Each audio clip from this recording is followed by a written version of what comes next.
프랑스 작가 가운데 현존하는 미셸 트르네라는 작가가 그 뒷모습이라는 에세이 책이 있습니다.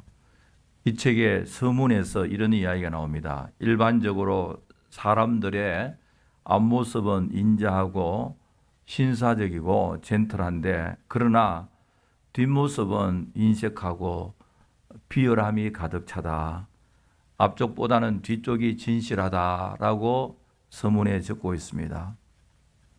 이 사회를 한편의 거대한 연극에 비유한 바 있는 미국의 사회학자 어빙 고프만에 의하면은 우리 모두는 사회가 부여해 준 각본에 따라서 자신에게 맡겨진 역할을 충실히 연기하는 배우와 같은 존재다라고 이야기하면서 우리는 상황에 따라서 상대가 기대하는 모습에 맞추어 자신의 인상관리, 임프레션 매니지먼트 작업을 수행하게 되는데, 얼마나 인상관리를 그럴듯하게 잘하느냐에 따라서 그 사람의 능력이 평가된다라고 말하고 있습니다.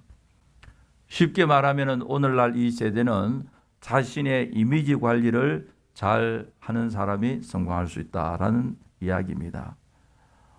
실제적으로 그 사람의 속마음이나 진실성에서는 관심이 없고 겉으로 나타나는 이미지 관리를 잘해야 된다. 그래서 이미지 관리를 잘하는 학원까지도 등장하고 있습니다. 미셸 트르니에는 앞모습은 항상 예의 바르고 겸손함으로 가득 차 있지만, 그러나 뒷모습은 온갖 악함과 오만함이 잔뜩 묻어나는 경우도 있다고 이야기하고 있습니다. 제가 오래전 필라델피아에서 공부할 때 유스 그룹 중고등부 학생들을 잠깐 지도하는 일이 있었는데요. 그때에 고등학교 한 학생이 교회 열심히 나왔고 제사역에도 많은 도움을 줬고 어른들한테는 참 나이스하게 그랬습니다. 그래서 제가 하루는 너는 참 착하다. 어떻게 그렇게 신앙생활을 잘하느냐 하니까 나중에 어떤 학생이 전도사님이 몰라서 그렇죠. 쟤는요 어른들 앞에서는 항상 나이스하는데 우리끼리 모이면 그 반대다 그러더라고요. 여러분, 우리 하나님께서는 주로 앞모습에 중점을 두겠어요? 뒷모습에 중점을 두겠어요?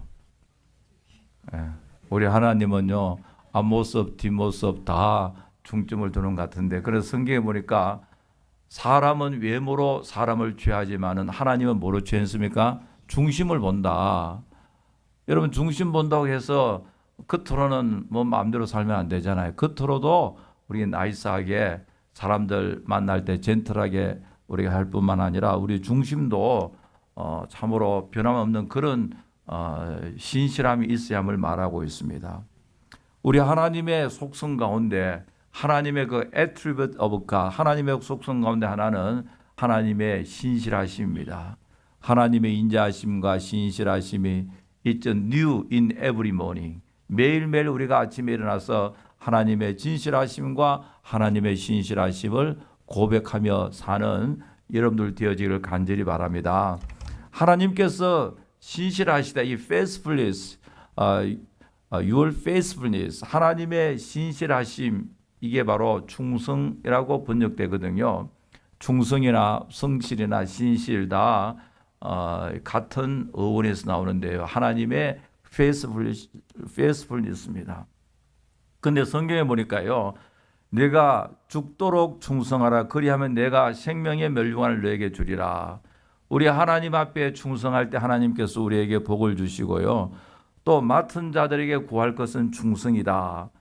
잘하였도다. 착하고 충성된 종아, 네가 작은 일에 충성하였으면 내가 많은 것으로 내게 맡긴다.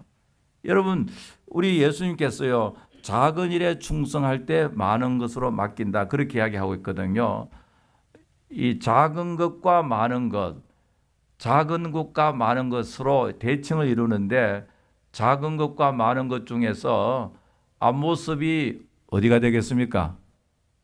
앞모습이 작은 것이겠습니까? 많은 것이겠습니까? 아마 많은 것이 아니나, 그게 제 생각이고요. 여러분, 사람들은 작은 것은 별로 관심이 없거든요. 작은 것을 맡기면 목사님 섭섭한데 나는 이만한 영역인데 그게 뭡니까? 그러면서 막 무시하고요. 뭘 하도 큰 것을 맡겨주길 원하는데, 그런 성경은 보니까 작은 것에 충성하는 자가 큰 것에도 충성한다.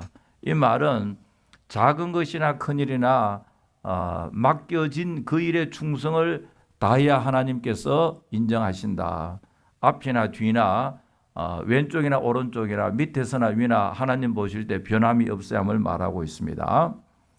여러분, 하나님께서 신실하고 충성스러운 분이기 때문에 하나님의 백성 우리 모두에게도 원하는 것도 충성입니다. 나중에 우리가 주님 앞에 서게 될 때요, 네가 크고 위대한 일을 했다, 그것보다도 하나님께서 우리를 칭찬하실 때요, 착하고 충성된 종아, 그렇게 말하고 있거든요. 우리 교회 성도들은 다 하나님 앞에 설 때 주님으로부터 착하고 충성된 종이라는 칭찬받는 여러분들 되어지기를 간절히 바랍니다.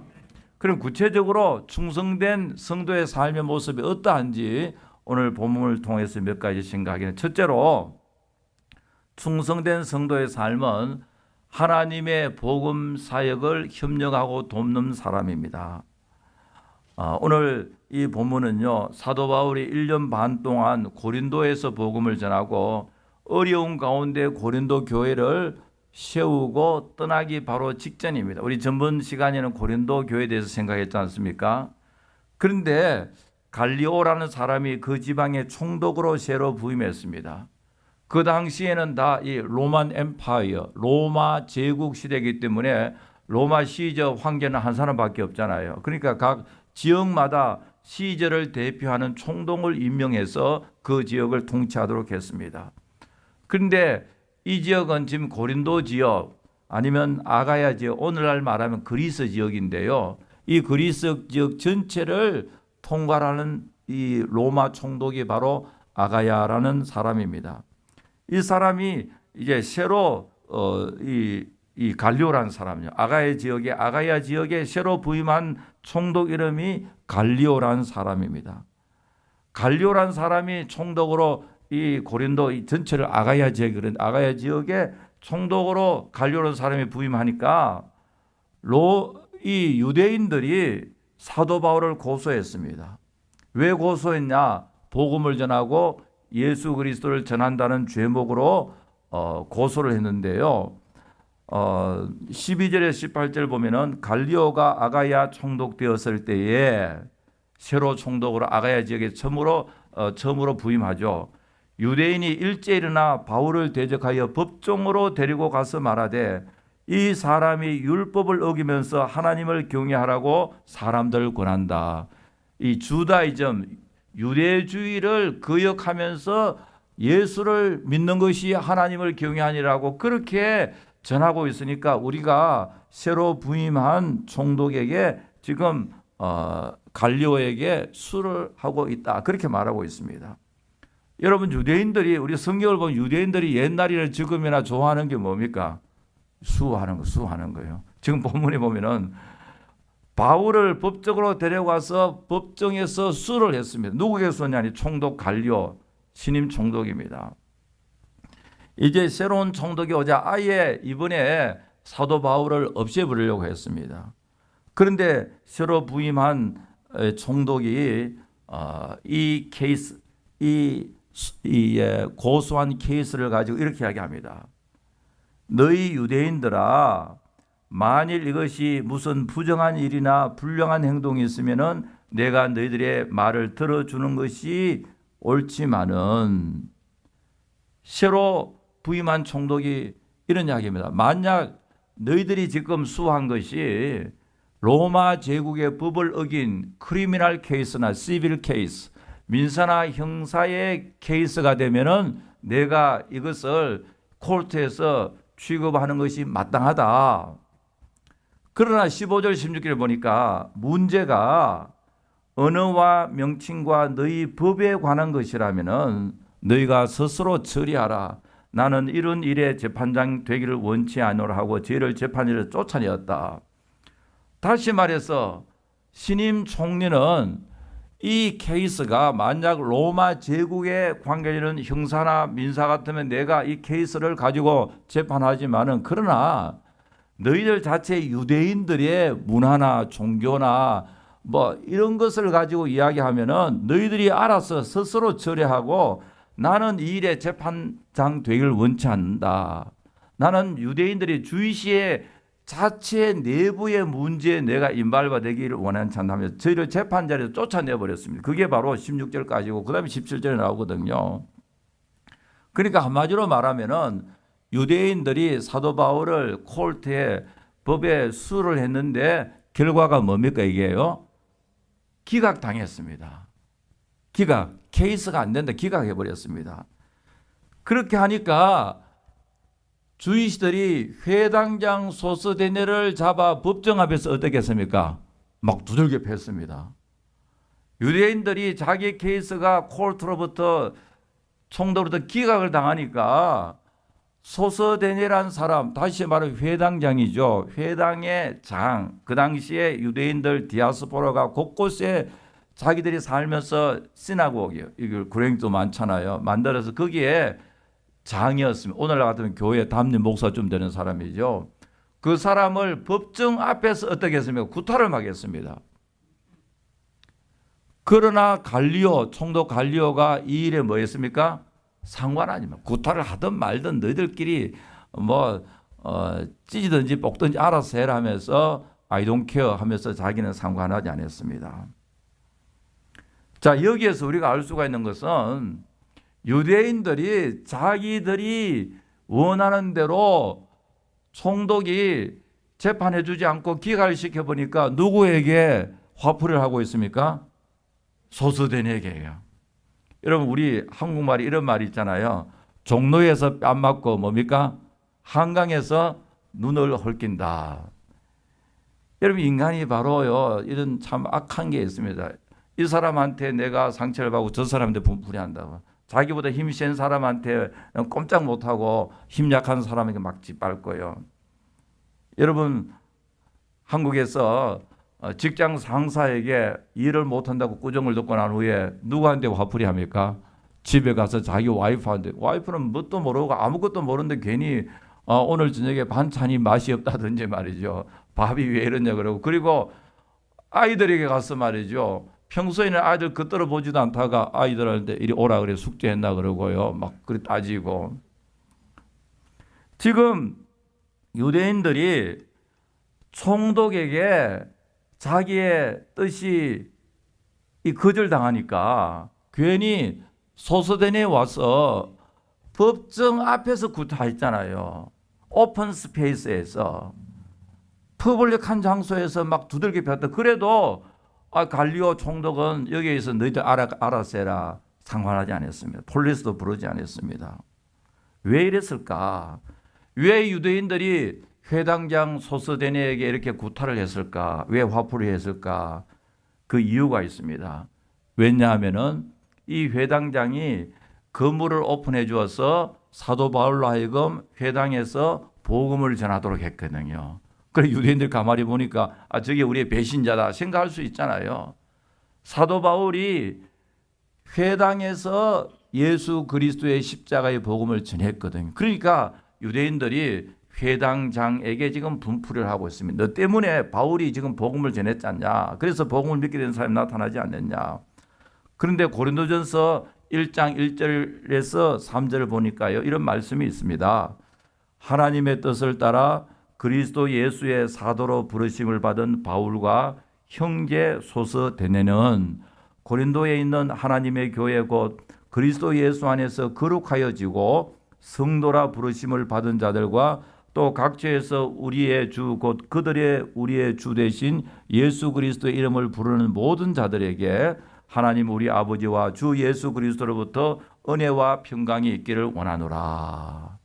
소스데네는 사도 바울과 함께 복음을 전하는 동역자가 되었습니다.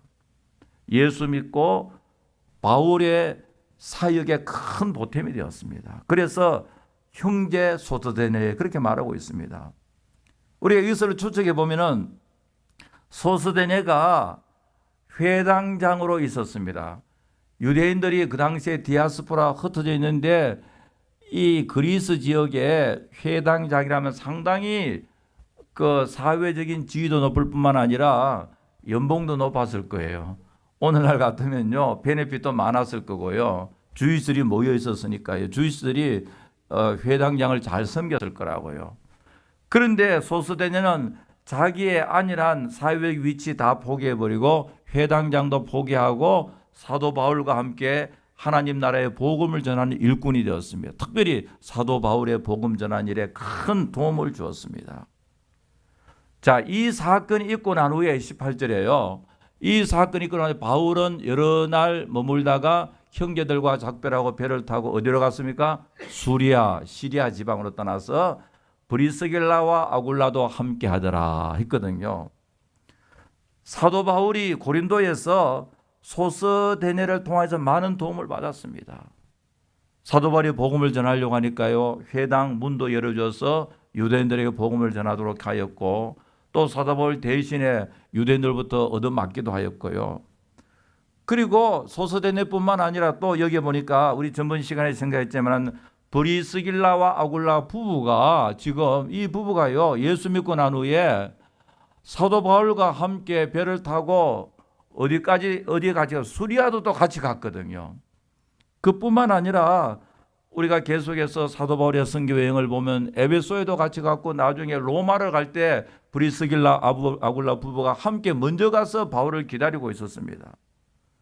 특별히 브리스길라 아굴라 이 부부는요. 사도 바울의 사역에 경제적으로 또 정신적으로 많은 도움을 주었습니다. 자, 그러니까 오늘 본문을 하더라도 하나님 나라의 일은 사도 바울 혼자 한 것이 아니라 소스데네가 있었고 브리스길라 아굴라 이런 사람들이 있었습니다. 이런 사람들 가운데 성경은 충성된 하나님의 사람이라 그렇게 정하고 있습니다. 여러분, 우리의 모든 성도들은 복음 사역에 협력하는 충성된 성도들이 되어지기를 간절히 바랍니다. 여러분, 하나님 나라 일은 혼자 하는 게 아니잖아요. 여러 사람이 함께 동참하고 또 앞에서 사역하는 목사님들이나 선교사님의 전도자를 돕는 사람이 있기 때문에 사역을 할 수가 있지 않습니까?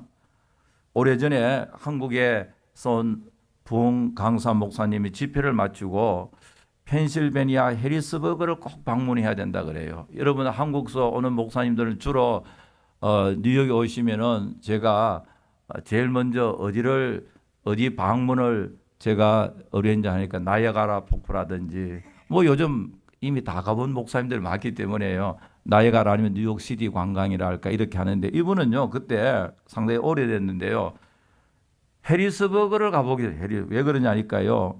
1960년대 이 목사님이 너무너무 어려웠을 때 너무 경제적으로 어려웠을 때 해리스버그에 있는 그 교회에서 신학교 공부하는 등록금을 다 대줬다 그래요.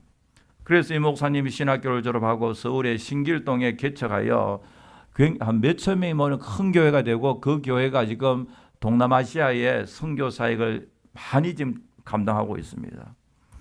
그런데 뉴욕에 와서 1960년대에 자기가 굉장히 어려울 때 신학교 다닐 때 학비를 대준 그 교회를 찾아가서 그 교회 성도들에게 고맙다고 지금 이야기하고 싶은데 그런데 그 교회를 해리스버그에 있는 그 미국 교회를 방문했어요.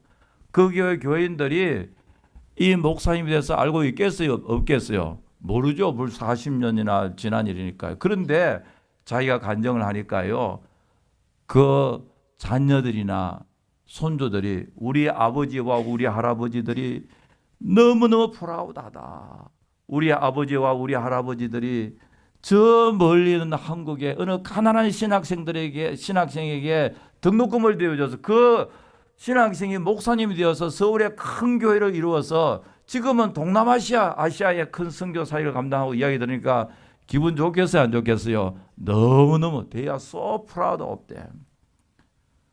여러분 우리 한국의 초대교회 한경영 목사님이나 박윤선 목사님, 박형영 목사님 이런 훌륭한 목사님들, 훌륭한 신학자들이요. 전부 다 미국 교회 성도들의 도움으로서 일제시대 때 미국 와서 공부하고 한국 교회 기둥과 같은 역할을 했지 않습니까? 훌륭한 사역자들, 목사님, 전도자들에는 반드시 이들을 기도해주고 지원해주고 협력하는 많은 충성된 성도들이 있다는 사실, 지금도 마찬가지입니다. 우리 성도들은 모두 하나님 나라에 동참하는 사람들인데요. 제가 얼마 전에 어느 글을 읽으니까요, 한국에서 최근에 생긴 용어들이 있다 그래요. 여러분 아시는지 모르는지 제가 한번 시험을 해봐야겠어요. 혼밥이 뭔지, 혼밥? 찬양대가 전문가입니다. 혼자 밥 먹는 자. 그리고 혼술이 뭔지 아세요? 혼자 술 마시는 사람들. 그리고 혼영이 뭔지 아세요? 누구시지? 혼자 영화 보는 사람. 그래, 혼밥, 혼술, 혼영. 우리는 들어도 다 잊어버리는데요. 이게 바로 오늘날 시대의 한 컷을 시대상을 보여주는데요. 관계 단절입니다. 관계 단절요. 심리학자 가운데 가와이 하야오라는 분의 에세이 가운데 이런 이 에세이 수필집 가운데서 어른의 우정이라는 책에 이런 내용이 실려 있습니다. 한 노부부가 있었는데요. 아내가 먼저 죽고 난 후에 혼자 살게 되니까요. 남자가 나이가 많아 혼자 살게 되니까 자녀들이 보니까요. 자기 아버지 힘도 없고 기력도 없이하고 정신적으로 디프레스 돼 있고 자식이 아무리 봐도 아버지 혼자 살면은 안 되겠다 싶어서 같이 살자. 아버지 우리 같이 살자. 그 아들 딸들이요. 아버지 모시고 살려고 그렇게 이야기한 아버지는 굳이 나는 너희들과 안 산다. 혼자 산다고 고집을 부렸습니다. 그래서 자식이 아버지 혼자 저리 있다가는 안 되겠다 싶은데 큰일 나겠다고 생각했는데 그러나 아버지가 고집을 부리니까 나는 혼자 산다라고 이야기하는데 걱정이 이만저만 아니었습니다. 그런데 어느 날 가만히 보니까요. 아버지가 정신도 또렷해지고 말도 더 또렷해지고요. 이 우울했던 디프레스 이 다운된 감정이 업되고요. 그런데 뭐 하느냐 가만히 보니까 아빠가 돌을 주워서 돌을 닦기를 시작해요. 오래전에 어느 장로님이 계시는데 한국에서 이 장로님이 취미가 뭐냐니까요. 한국 전역을 다니면서 수석 강마다 다니면서 돌 아주 이쁘게 생긴 돌을 다 수집해서 그 권사님 그래 자기 집에 가면은 돌이 가득하다 돌이에요. 근데 그분들이 미국에서 돌 갖고 왔겠어요? 안 갖고 왔겠어요? 다 버리고 왔다. 아까워 죽겠다 그러더라고요. 그런데 일본의 이 할아버지는요, 취미가 뭐냐니까 평범한 돌을 주워가지고 팔러시 하는 거예요. 돌을 닦다 보니까 나중에 돌이 명품이 되는 거예요. 그래서 자기 손자, 손녀들에게 불러가지고 이 아름답지 자랑시키고요. 아들, 딸에게 이 돌의 예술성을 이야기하면서 자랑시키니까 마음이 너무 뿌듯하다. 아주 뿌듯하고 그리고 정신도 말짱해지고 눈도 막 빛났다 그래요. 그래서 이 하야오라는 사람은 이 에세이를 통해서 돌도 사람의 친구가 됐다. 뭐 이런 비슷한 이야기인데요. 그래서 제가 이 글을 읽으면서 평범한 돌을 잘 팔러시에서 닦아서 아름다운 돌이 되니까 프라우드하고 뿌듯해지는 마음인데 우리 성도들은 크리스찬들은 이 땅에 살면서 교회를 아름답게 만들어 나가면 얼마나 프라우드 하겠느냐. 여러분 돌을 그렇게 닦지 말고 주님의 교회를 아름답게 하시는 여러분 되시기를 간절히 바랍니다. 그러면 얼마나 프라우드 하겠어요. 여러분 아까 제가 말씀드렸지만 펜실베니아에 있는 그 교회 우리 한국에 있는 목사님 얼굴도 모르고 이름도 모르고 다 잊어버렸어요. 그러나 우리 엄마 아빠 우리 할아버지들이 그렇게 귀한 일을 해가지고 그 목사님이 지금 세계 아시아 선교에 대해서 저만큼 일을 하겠으니까 이야 얼마나 마음이 뿌듯하고 프라우드하게 생각하겠습니까? 여러분 한 사람 때문에 주위의 사람들이 예수를 믿게 되고요. 여러분들 한 사람 때문에 주의 가정이 바로 세워지고 하나님 나라가 확장되고 여러분의 헌신 때문에 주의 교회가 아름답게 빛나면 그 이상 더 귀한 것이 어디에 있겠습니까? 여러분 주님의 복음 사역에 동참하는 우리 교회 성도들이 되어지기를 간절히 바랍니다. 두 번째로 충성된 삶은 어떤 사람인가? 서원을 이행하는 사람입니다. 18절에 보니까 바울이 일찍 서원이 있었으므로 갱그레아에서 머리를 깎았더라. 이 말은 뭐냐니까 사도 바울이 무슨 서약에 있어서 무슨 기도의 제목이 있어가지고 무슨 서했냐면 나시린 서원을 했습니다. 나시린 서원이라는 것은 어느 시간 뭐 6개월이면 6개월, 1년이면 1년, 아니 평생도 할 수 있죠. 사무엘 같은 사람은. 그러나 어느 정도 기간인지 성경에 나오지 않습니다. 어쨌든 서원이 있어가지고 어느 certain period of time, 어떤 시간 동안에 포도주를 먹지 않고 죽은 시신을 만지지 않고 그리고 머리를 깎지 않았습니다. 그리고 예를 들어서 사도 바울이 1년 동안 서원을 했다면은 1년 동안 이발을 하지 않았으면 장발이겠어 아니겠어요? 저는 한 달에 한 번 정도 헤어컷을 하는데요. 6개월 내지 1년 동안 머리를 깎지 않았으면 굉장히 머리가 길었을 거예요. 그래서 서원이 끝났기 때문에 6개월, 1년이면 1년 이 certain period of time, 어느 시간에 서원을 끝났기 때문에 갱그리아에서 뭘 했다고 했습니까? 헤어컷을 해도 머리를 깎았더라 했거든요. 그런데 성경이 말한 이 헤어컷은 이 세상이 생각하는 헤어컷과 다릅니다. 성경은 서원하면 머리를 깎지 않았다. 서원이 끝나면은 이제 머리를 깎거든. Back to the normal, 일반 이제 평시로 돌아가는데요. 이 세상에는 막 데모하면 뭐 합니까? 지금 무슨 결심하면 뭐 하죠? 머리 막 깎고요. 옛날에 어떤 목사님이 무슨 결심을 해가지고 주일날 머리를 팍 깎고 강단에 딱 서니까요. 교인들이 깜짝 놀랐거든요. 여러분 제가 만약 이번 주일날 머리를 그저 짧게 깎는 게 아니라 면도칼 팍팍 밀고 앞에 서면 여러분들이 설교 시간에 목사님 왜 저렇게 머리를 밀었을까? 왜 저럴까? 온갖 생각도 할 거예요. 그러나 성경은 그 반대입니다. 서원이 있어가지고 머리를 깎지 않았다가 갱고리아에서 지금 머리를 마는 거예요. 깎는데 빡빡 깎는 게 아니라 뭐예요? 일반적으로 평소 모양으로 되돌아가는 겁니다.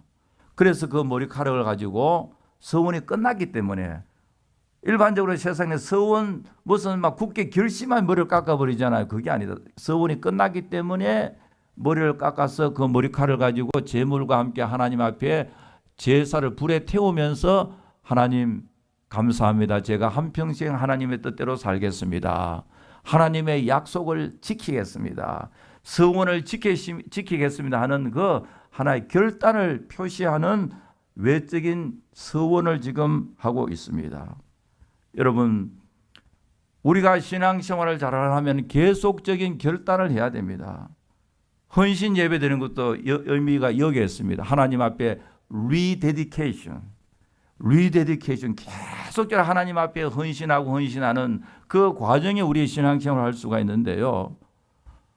오래전에 내가 10년 전에 내가 하나님 뜻대로 살게 했으면 끝나는 것이 아니라 또 하고 계속적인, 그게 바로 구약의 소재와 같고요. 지금 사도 바울이 나시린 서원하는 것도 그 비슷합니다. 계속적으로 하나님 앞에 서원하는 거예요.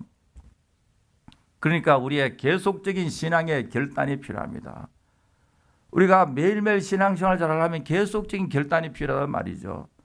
오래전 미국으로 망명한 스탈린의 딸, 구소련 스탈린의 딸이 미국으로 망명했는데요. 기자들과 질문했습니다. 당신이 미국에 공산주의에 살다가 민주주의에 사니까 제일 어려운 일이 뭐냐? 제일 고통스러운 일이 뭐냐? 그러니까 스탈린 딸이 하는 일이에요. 미국에 살다 보니까 무슨 문제가 있으면 내가 결정해야 하는 게 제일 어렵다 그래요. 결정해. 그러니까 여러분들은 잘 이해 안 될 거예요. 왜냐니까 공산당은 모든 일은 누가 다 해줍니까? 당했어요. 공산당이 신적인 존재입니다. 여러분, 공산당에서 지금 북한에 이 TV 채널, 모노 채널 하나밖에 없습니다. 전부 다 말이죠. 뭐 이상한 아나운서가 나가지고 막 이 뉴스하는 그거밖에 들을 수 없잖아요. 그러나 지금 미국은 어떻습니까? 여러분 뉴스를 들어도요. MSNBC 같은 틀어보면 아주 리버럴하고요. 팍스 뉴스를 틀면 아주 컨설러티브하고 그 중간에 있는 거는 또 뭐예요? CNN 같은 게 있고 그뿐만 아니라 ABC, MBC, CBS 메이저 채널 뉴스 다 다르고요. 그중에 내가 무슨 뉴스를 듣느냐 이거는 it's up to you. 여러분이 달려 있다고요. 그러나 북한은요. 뉴스를 틀면 하나밖에 안 나오죠. 모노 채널이 있지 않습니까? 여러분 미국에서요. 자동차를 사더라도 제가 보니까 그게 그거 같은데 다 똑같고 다 좋은데 비싼데 무슨 뭐 혼다가 있고 토요타가 있고요, 뭐 GM도 있고 포드도 있고 뭐 하도 많아가지고 그러니까 이게 골치 아프다 이거죠. 공산당에 있으면 당에서 이것 하면 끝나는데 그 당의 지시에 대해서 반항하다가는 어떻게 됩니까? 노 하다가는요 당장 이튿날 없어져 버리잖아요. 여러분, 선택이 있다는 것은 우리가 하나님의 형상으로 지음을 받았다는 그 증거 중에 하나입니다. 우리가 어떤 디시전 메이킹 하는 거. 그게 하나님께서 우리 주셨거든요. 하나님의 뜻은 우리가 디시전 메이킹해서 하나님을 섬기도록 하잖아요. 우리가 로봇가 아니니까요. 하나님께서 우리의 프리윌을 사용해서 우리가 결정을 해서 하나님을 섬기는 여러분들 되시기를 간절히 바랍니다. 우리가 결정해서 하나님을 거역할 수도 있고 우리가 결정해서 우리가 디시전 메이킹해서 하나님을 잘 섬길 수가 있습니다. 그러므로 신앙생활은 계속적인 선택인데요. 하나님을 선택하고 진리를 선택하고 말씀을 통해 하나님의 뜻을 선택하고요. 우리가 성경에 보니까 옛날에 아브라함 조카 누굽니까? 롯이요.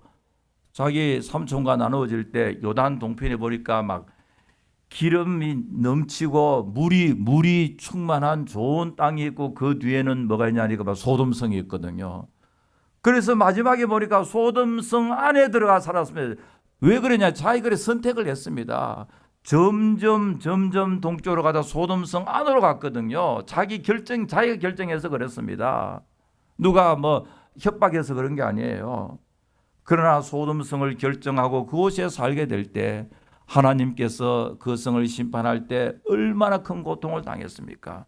선택을 우리가 하지만 그 선택의 책임도 우리가 져야 됩니다. 그러나 아브라함은요 헤브론 땅을 선택했잖아요. 헤브론 땅을 선택하고 그곳에 제단 쌓고 하나님께 왜 헤브론 땅을 선택했느냐? 헤브론은 외적으로 보면 척박한 산지입니다. 아직까지 아무것도 없는 산지고 험하고요. 너무나도 살기도 어렵지만 그러나 그곳은 하나님의 약속의 땅입니다. The land of the promise, the land of covenant. 하나님의 언약의 땅이 헤브론이 하나님의 언약의 땅이기 때문에 그 땅을 선택했잖아요. 그래서 하나님께서 아브라함에게 복을 주시고요. 하나님 예배했잖아요. 거기에서요. 여러분 참 우리도 믿음으로 신앙적 선택이 있을 때 하나님께서 우리에게 복을 주실 줄 분명히 믿습니다. 여러분 지금부터요 한 거의 400년 넘게 미국에 처음 청교도들이 1620년 30년대 특히 1930년대 존 윈스롭이 처음으로 이 non-separatist 퓨리탄들이 처음에 왔어요. 가판에서 한 설교의 내용이 나오고 있습니다. 그것은 뉴욕 타임즈에서는 2000년 설교 가운데 가장 위대한 설교 가운데 하나다. 근데 그 내용이 뭐냐니까 존 윈스롭이 이렇게 설교합니다. 하나님이여, 우리가 이곳에 온 목적은 City on a Hill, 언덕 위에 세워진 도시가 되어서 우리가 하나님의 말씀에 순종함으로 말미암아 하나님의 언약을 잘 지킴으로 말미암아 모든 민족들이 이곳으로 몰려오게 해 주실 줄 믿습니다. 그렇게 했거든요. 그러니까 뉴욕 타임즈에서는 가만히 그 설교가 지금 400 몇십 년 전에 존 윈스롭이 했는데 그 설교할 때 여러분 보스턴 지역에 뭐가 있었습니까?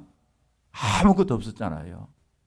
처음 뉴올랜드 처음 이 신세계에 도착할 때 누가 반겨주는 사람이 있었어요? 부두 시설이 있었어요? 도시가 있었어요?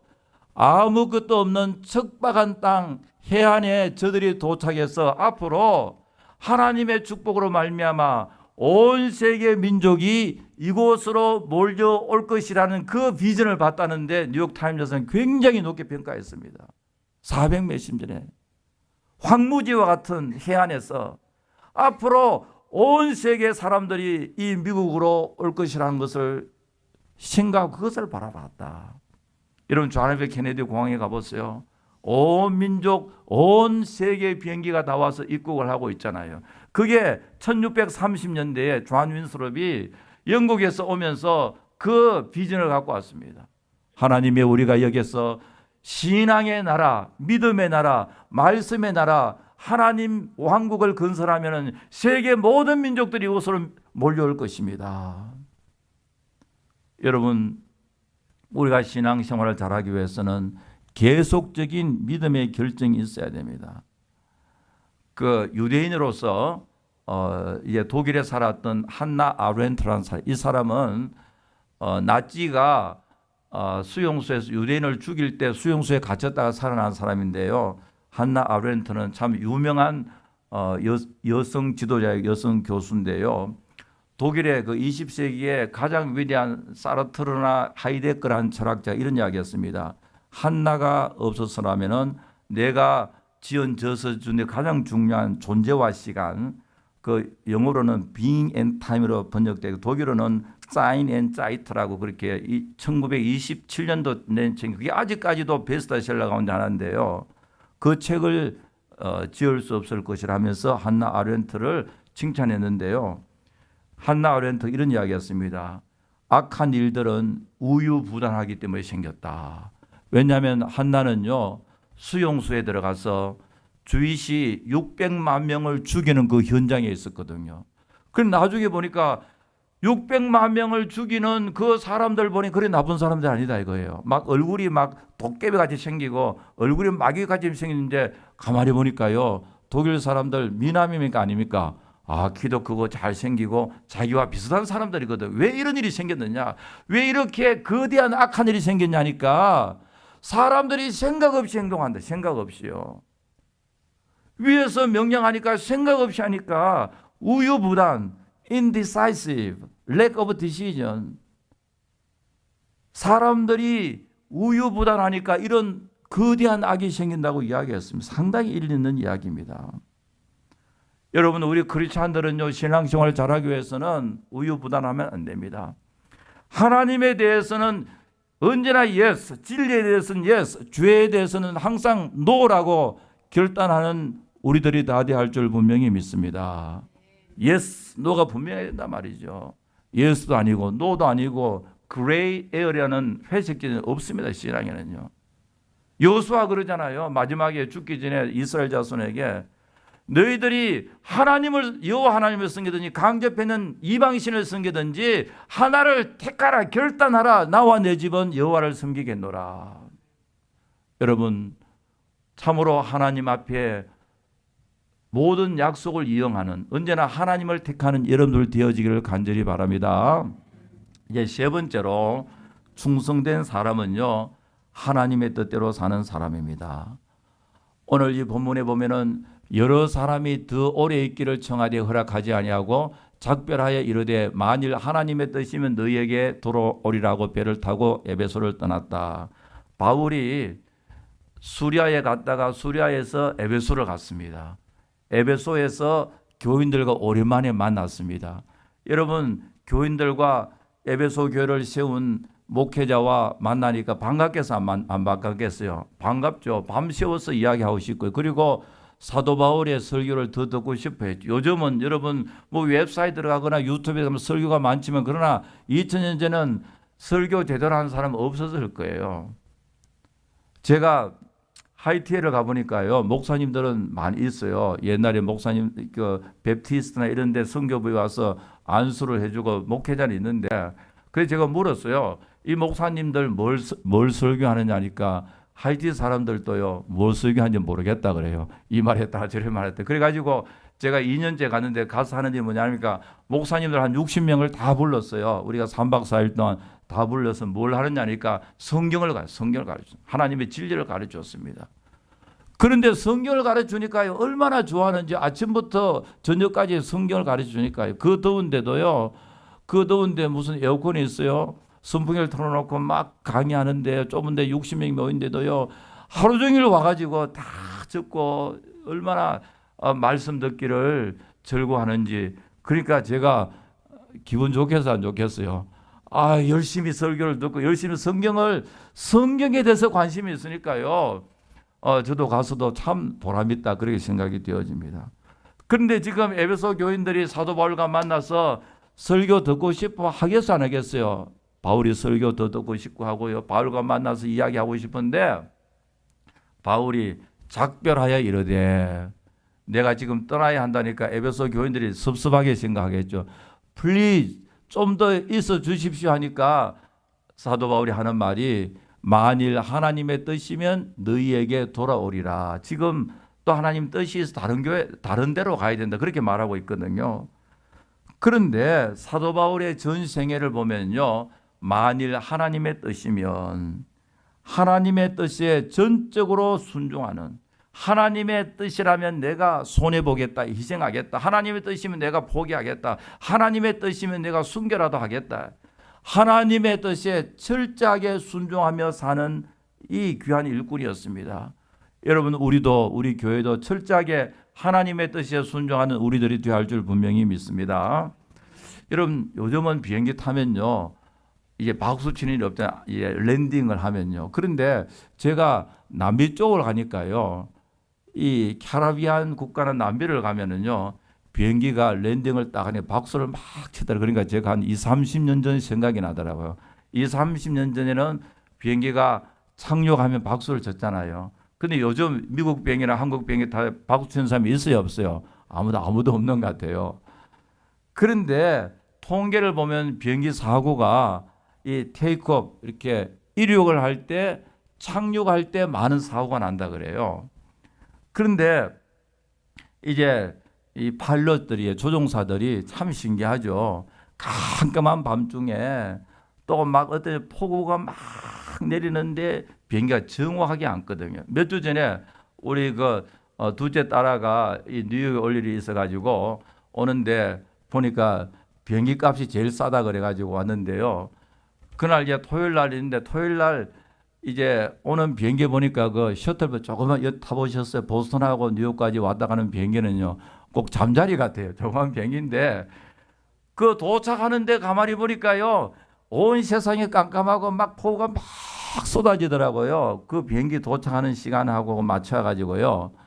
그럼 제가 걱정했겠어요? 안 했겠어요? 되게 걱정되죠. 그 비행기 타면요, 비행기 타면 저도 타봤는데 올라갔다 내려갔다 서핑 하듯이 막 그래 비행기가. 그런데 정확하게 내려서 먼저 와서 전화를 하더라고요. 저는 새벽기도 마치 7시 좀 넘어서 갔는데요. 근데 여러분, 이 조종사들이 자기 경험대로 비행기를 조종하는 것이 아니라 철저히 계기를 보잖아요. 계기, 지금 고도가 얼마고 속력이 얼마고 방향 철저히 계기를 보는데, 계기를 보는 것보다도 더 중요한 일이 무슨 일이겠습니까? 더 중요한 일은요, 내 비행 기술보다도, 내가 계기를 잘 보는 것보다도 더 중요한 것은 컨트롤 타워, 관제탑의 지시를 받는 일입니다. 아무리 내가 착륙하고 싶어도 컨트롤 타워에서는 스탑, 착륙 못하게 하면 착륙하지 말아야 되죠. 그러나 내 생각으로는 지금 뭐 착륙하고 싶지 않지만은 착륙해라만 해야 되잖아요. 만약에 관제탑의 지시를 받지 않고 내 멋대로 하다는 사고 날 가능성이 많잖아요. 여러분, 우리의 인생의 참된 복은, 안전한 삶은 하나님의 뜻대로 사는 데 있음을 믿으시기 바랍니다. 이 메리라는 한 간호사가 간호대학을 졸업하고 어느 병원에 첫 근무를 했는데요, 이 아일린이라는 사람을 돌보는 일을 했습니다. 이 아일린은 뇌혈관으로 코마 상태에 있습니다. 코마 상태예요. 완전히 뇌일렬에 뇌혈관이 이상이 생겨서 코마 상태에 있었습니다. 그래서 메리 이 간호사는요, 혼자 이렇게 환자가 오래 누워 있으니까 등에 뭐가 생깁니까? 등창이 생겨서 고통을 당하지, 하루에 몇 번씩이라도 이 환자를 이쪽으로 저쪽으로 옮겨 주었습니다. 그런데 이 옮기는 게 쉽지 않잖아요. 계속 옮겨주고 정성껏 돌봐주었습니다. 온몸을 씻겨주고 깨끗하게 해주고요. 그런데 그 환자가 코마 상태인데 감사하다 말 하겠어요, 안 하겠어요? 땡큐 한마디 말도 안 씁니다. 그럼에도 불구하고 얼마나 정성껏요. 이렇게 온몸을 깨끗하게 해주고 또 몸도 이렇게 해주고 저를 먹여주고 다 했는데, 선배 간호사 하는 이야기가 메리 그렇게 정성껏 하지 말고 대충 해라. 아무리 정성껏 해줘도 코만 있는 사람이 알아듣지 못한다. 그러나 이 메리는요, 하나님께서 자기에게 맡겨진 환자라고 생각했어요. 옆에서 정성껏 간호할 뿐만 아니라 노래도 불러주고 좋은 시도 읽어주고 성경도 읽어주고요. 손을 잡고 같이 기도도 하고요. 그리고 크리스마스 때는 카드도 줬습니다. 카드 주면 그 환자 알아들을 수 있겠어요? 없어요? 그 카드가 뭔지 코마 상태인데요. 근데 시간이 지나서 땡스기빙 날인데요. 땡스기빙 날은 오프데이입니다. 그런데도 불구하고 이 엘리는 환자에게 찾아왔어요. 옆에서 이런 이야기하면 알아듣지도 못하는데 이런 이야기합니다. 오늘은 내가 쉬는 날인데 그러나 당신이 혼자 병원에 있을 것을 생각하니까 내가 너무 마음이 아파서 당신과 함께 있고 싶어서 이곳에 왔습니다. 하나님이 당신을 사랑합니다 하면서 옆에서 손을 꼭 잡아주니까요, 순간 아일리는 눈에서 눈물이 흘렸습니다. 눈물이 막 흘렸고요, 입에서 무슨 말인가 하고 싶어서 입술이 움직이는데 말은 하지 못하죠. 여러분, 이 메리라는 간호사는 사람이 있거나 말거나 그게 상관없이 하나님 앞에서 나에게 맡겨진 이 사명에 충성하는 사람이었습니다. 여러분, 우리 모든 크리스찬들은요, 가정에서나 개인이나 사회에서 직장에서나 교회에서 하나님 앞에 충성된 삶을 살아야 복된 인생이 될 줄 분명히 믿습니다. 여러분, 주님 우리 칭찬하실 때요, 착하고 충성된 종아, 이걸 칭찬하거든요. 여러분, 우리의 삶이 참으로 복음 사역에 협력하며 하나님의 서원을 이행하며 나아가서 하나님 뜻에 순종함으로 말미암아 우리가 궁극적 시간에 주님 앞에 설 때 주님 여러분들을 바라보시고요, 참으로 착하고 충성된 종이라는 칭찬 듣는 여러분들 되어지기를 간절히 바랍니다. 하나님 아버지 감사합니다. 귀하고 복된 줄 2부 예배 나와 저희 하나님 앞에 예배드린 중에 오늘 사도 바울과 여러 성도들을 통하여 하나님께서 저에게 원하시는 삶은 충성된 삶이라는 것을 가르쳐주심을 감사합니다. 저희 모두 착하고 충성된 삶을 살아갈 수 있도록 도와주시옵소서. 예수님의 이름으로 기도하옵나이다. 아멘.